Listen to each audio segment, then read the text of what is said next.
कभी सोचा है कि प्यार और किसी को कैद करने में कितनी महीन सी लकीर होती है?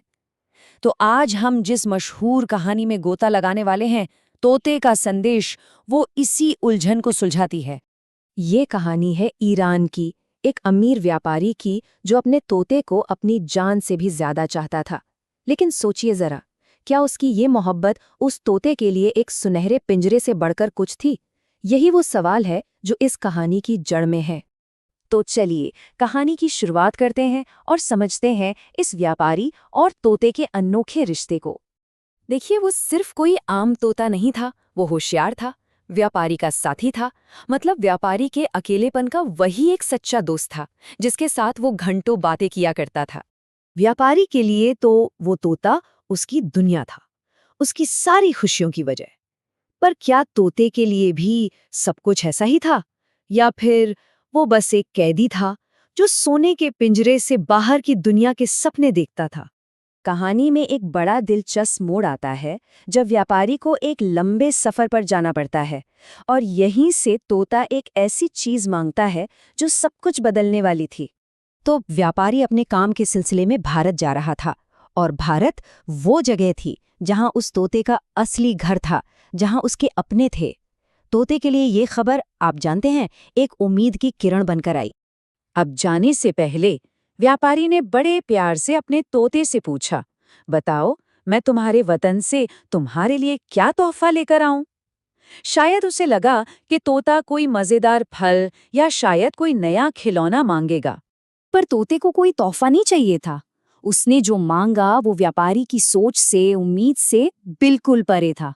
उसने कहा कि मेरा एक संदेश पहुंचा दो। और वो संदेश था अपने दोस्तों से कहना कि ये कैसी दोस्ती है कि तुम सब तो आज़ाद उड़ रहे हो और मैं यहाँ कैद में हूँ, मेरे लिए कोई रास्ता निकालो।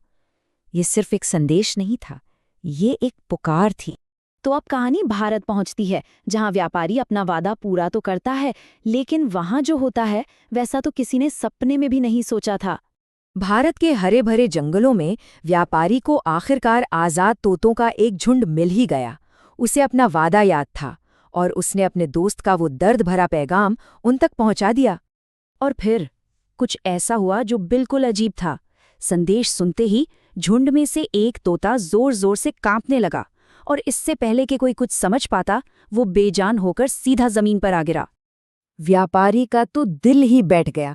उसे लगा कि उसकी वजह से, उसके लाए हुए संदेश की वजह से उस बेजुबान पंछी की जान चली गई। ये सोचकर ही वो अपराध बोध से भर गया।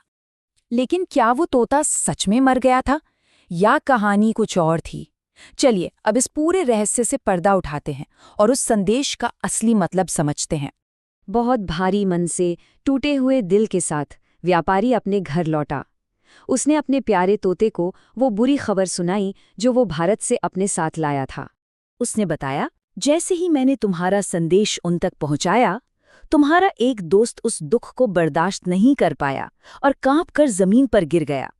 वो शायद अपने दोस्त का दुख बांटना चाहता था, लेकिन इसके बाद जो हुआ, उसने तो व्यापारी के होश ही उड़ा दिए।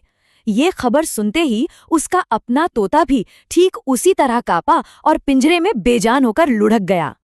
व्यापारी पूरी तरह हैरान था।